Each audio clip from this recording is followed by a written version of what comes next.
Back students आज का जो मेरा सेशन है वो एक प्लानिंग इकोनॉमिक प्लानिंग के ऊपर है। इकोनॉमिक प्लानिंग में मैं आज बताऊंगा कि आज आपका जो प्लान है वो किस वजह से सक्सेसफुल होता है। यानी हमारे पास 7 वेव्स होती हैं जिनमें प्लान सक्सेसफुल होता है, जिसमें हम आपको मजीद स्लाइड्स के अंदर बताएंगे कि इस प्लान जो है वो सक्सेसफुल किस तरह से होता है और कैसे कमिटमेंट आपकी जो है वो फुलफिल होती है। पहला इसका स्टेप आता है जी आपके पास इकोनॉमिक प्लानिंग कमीशन। यानी प्लानिंग कमीशन जो है वो क्या करता है, उसका बहुत इंपॉर्टेंट किरदार होता है ताकि वो आपका जो प्लानिंग कमीशन है बहुत स्ट्रांग होना चाहिए और बहुत सिंसियर हो चाहिए मुल्क से, ताकि वो उसके अकॉर्डिंग काम कर सके जिस अकॉर्डिंग वो काम करना चाहता है और कंट्री की फलाह बहबूद के लिए मिलजुल कर काम करे। सबसे पहली कॉज जो है वो इकोनॉमिक प्लानिंग कमीशन होता है। प्लानिंग कमीशन जो है वो बेहतरीन लोगों के ऊपर रखा जाता है। ठीक है जी।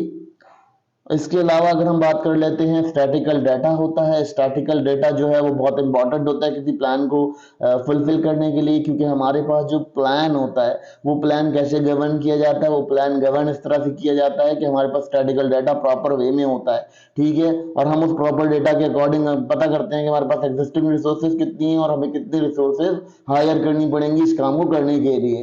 ठीक है, तो ये तमाम चीजें हमारी जो है स्टैटिकल डाटा के अंदर मेंशन्ड होती है। इसलिए हमारे लिए एक प्लान बनाने के लिए डाटा बहुत इंपॉर्टेंट होता है। फिर हमारा ऑब्जेक्टिव होना चाहिए। ऑब्जेक्टिव ये होता है कि जो आपका मिशन होता है, यानी जिस पे आपने काम करना होता है, यानी आपने कुछ हासिल करने के लिए कोई प्लान बनाते हैं। ठीक है, आपका कुछ हसूल होता है। अब उसमें मफादात का ख्याल रखा जाता है कि ये अवामी मफादात हों या सरकारी मफादात हों, इनके ख्याल रखने की वजह से ऑब्जेक्टिव जो है वो हमारा एक इंपॉर्टेंट हिस्सा होता है प्लान का, जो इसको सक्सेसफुल बनाता है। अगर हमारा स्ट्रांग ऑब्जेक्टिव होगा, हमने ज्यादा कुछ मतलब ज्यादा स्ट्रांग ऑब्जेक्टिव रखेंगे तो हमारा प्लान ऑटोमेटिकली अप्रूव हो जाएगा। फिर आ जाता है फिक्सेशन ऑफ टारगेट और प्रायोरिटीज। आपकी जो प्रायोरिटीज हैं उनको बढ़ाना है, यानी आपकी जो फिक्सेशन टारगेट है, यानी मैंने इस प्लान को इतने अरसे में अचीव करना है और ये प्लान हमारा ये चीज हमें देगा, रिसोर्सेज, रेवेन्यू, तमाम चीजों का जो रिकॉर्ड और फिक्सेशन होती है कि हम इतना टारगेट इससे गेन करेंगे, ये प्लान हमारे लिए इतना कंपाइल्ड होगा, कितना सक्सेसफुल होगा, ये इसको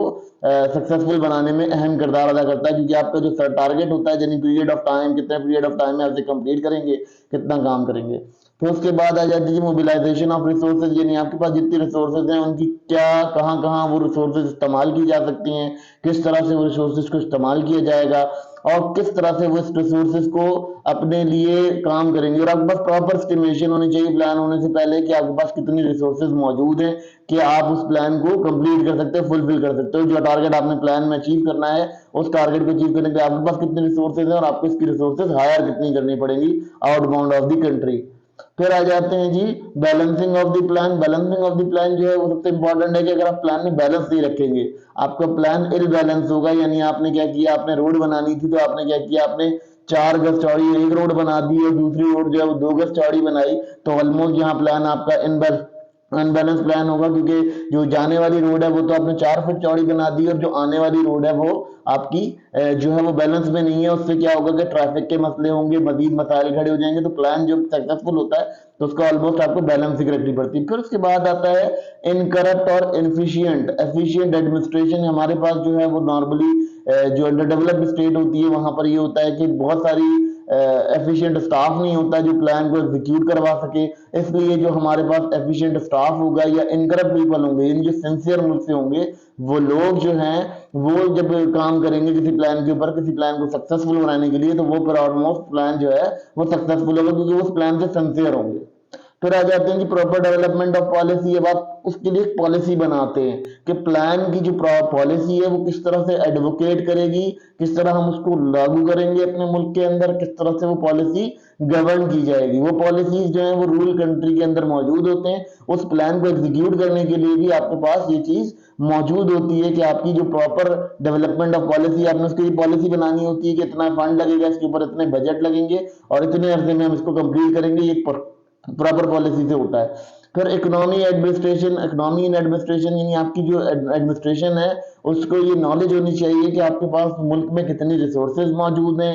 ठीक है, आपके पास जो है वो कंट्री किस सिचुएशन में खड़ा है। अगर हम ये प्लान करते हैं तो हमें इससे क्या क्या फायदा होगा, क्या चीजें इकोनॉमिकली हम इससे क्या फायदा उठाएंगे, और इससे हम जो कंट्री लेवल पर है वो हम वहाँ क्या फायदा उठाएंगे। तो ये ऑलमोस्ट हमारा जो है ये इकोनॉमिक इन एडमिनिस्ट्रेशन यही जरूरी होता है, क्योंकि प्लान अगर आप कोई एग्जीक्यूट कर रहे हैं तो एडमिनिस्ट्रेशन को लाजमी इकोनॉमिकली नॉलेज होनी चाहिए। फिर उसके बाद आ जाते हैं एजुकेशन बेस्ड। एजुकेशन बेस्ड का मतलब ये होता है कि आपका जो एलिमेंट्स हैं जो आपने गवर्न करने, जो आपने लगाने, इम्प्लीमेंट करने, जो सोसाइटी को उसके बारे में इल्म होना चाहिए, सोसाइटी को पता होना चाहिए कि ये प्लान इस वजह से लग रहा है, उसकी एक ऑथेंटिक लॉजिक उनके पास होनी चाहिए, और वो दोनों तरफ बेनिफिशियल होने चाहिए, पब्लिक सेक्टर में भी प्राइवेट सेक्टर में भी। तो जिस वजह से ये प्लान जो आपका सक्सेसफुल होगा जब आप कोई प्लान गवर्न करेंगे या कोई इम्प्लीमेंट करेंगे।